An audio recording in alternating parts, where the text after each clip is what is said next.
can discover anything. A new idea, a new feeling, a new sense.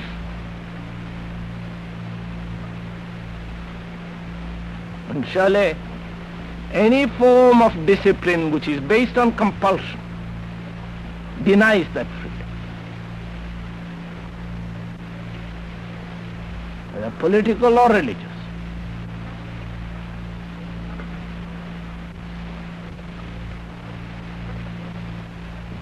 And since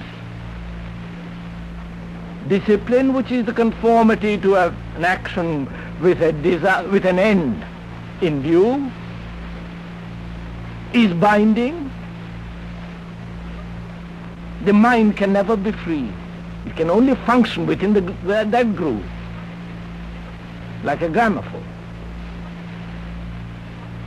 like a record.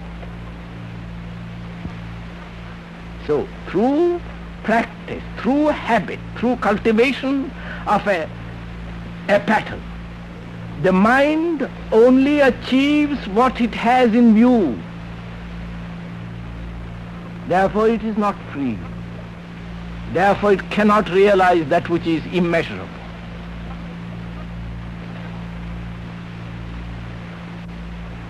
So to see, be aware of that whole process, why the mind, why you are constantly disciplining yourself to public opinion, to certain saints, to, the whole business of conforming to opinion, which is whether saint or of neighbor is the same, to conform. To be aware of this whole conformity through practice, through subtle ways of submitting yourself, denying, asserting, suppressing, sublimating, all implying conformity to a pattern. Seeing, being aware of that is already the beginning of freedom, from which there is virtue. Virtue surely is not the cultivation of a particular idea. Non-greed, say for instance, non-greed, if pursued as an end, is no longer virtue, is it? That is, if you are conscious that you are non-greedy, are you virtuous? And yet that's what we are doing through discipline.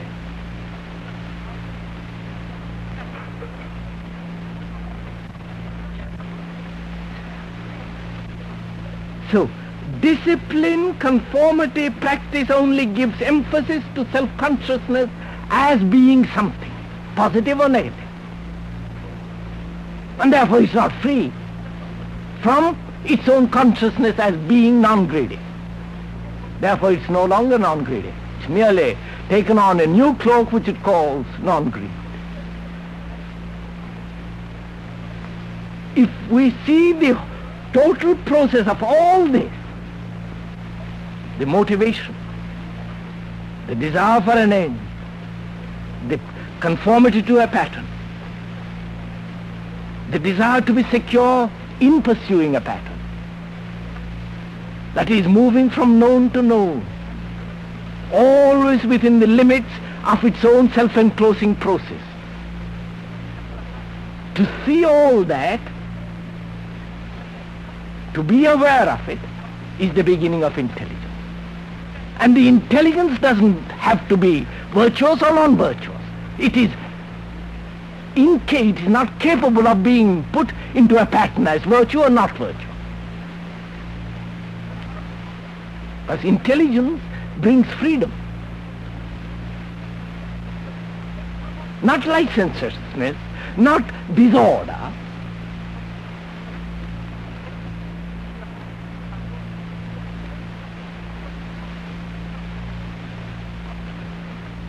And therefore, without this intelligence, there can be no virtue.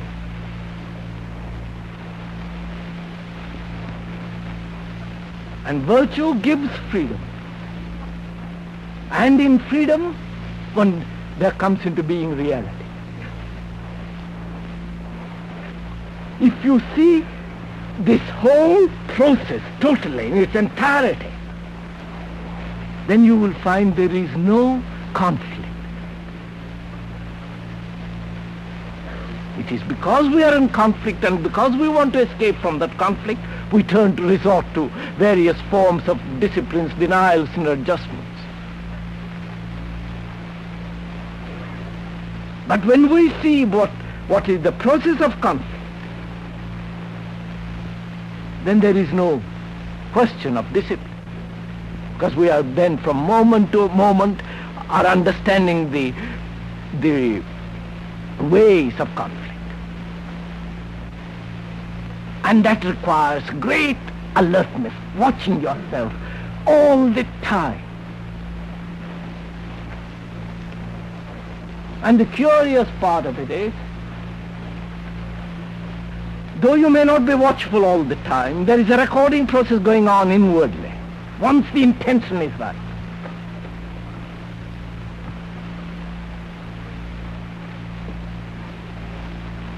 The sensitivity, the inner sensitivity is taking picture all the time. So that the inner will project that picture at the moment when you're quiet.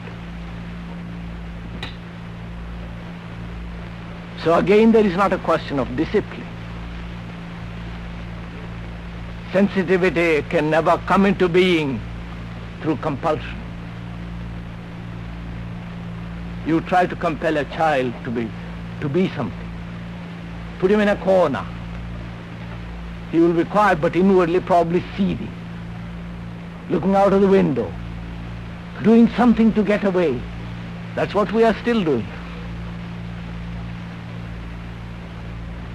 So the question of discipline and who is right and who is wrong can be solved only by yourself. Because there is much more involved in this than what I have answered.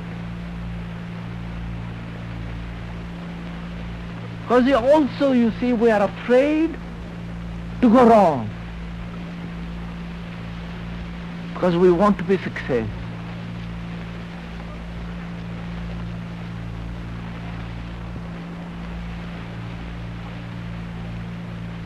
Fear is the bottom of this desire to be disciplined.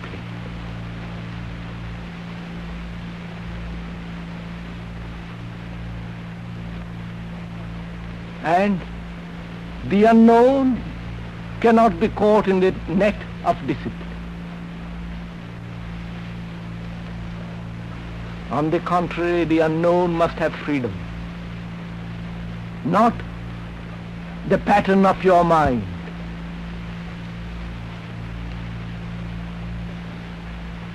That's why the tranquility of the mind is essential. When a mind is conscious that it is tranquil, it is no longer tranquil. As when the mind is conscious that it is greedy or non-greedy, it's not quiet. It recognizes itself in the new robe as non-greed, but that's not tranquility. That's why one must understand in this question the problem of the person who controls and that which is controlled. Surely they are both, they are not separate phenomena, but joint phenomena.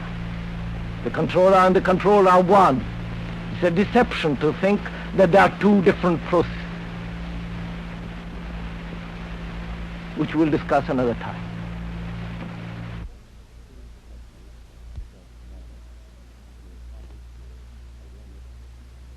You've been listening to J. Krishnamurti in one of a series of lectures called Self-Knowledge. Today's topics were awareness and discipline. These lectures are being broadcast each Friday at 2:30 on KPFK in Los Angeles. They were recorded at Ojai in 1949. The transcripts of these talks have been sold out and will not be available again.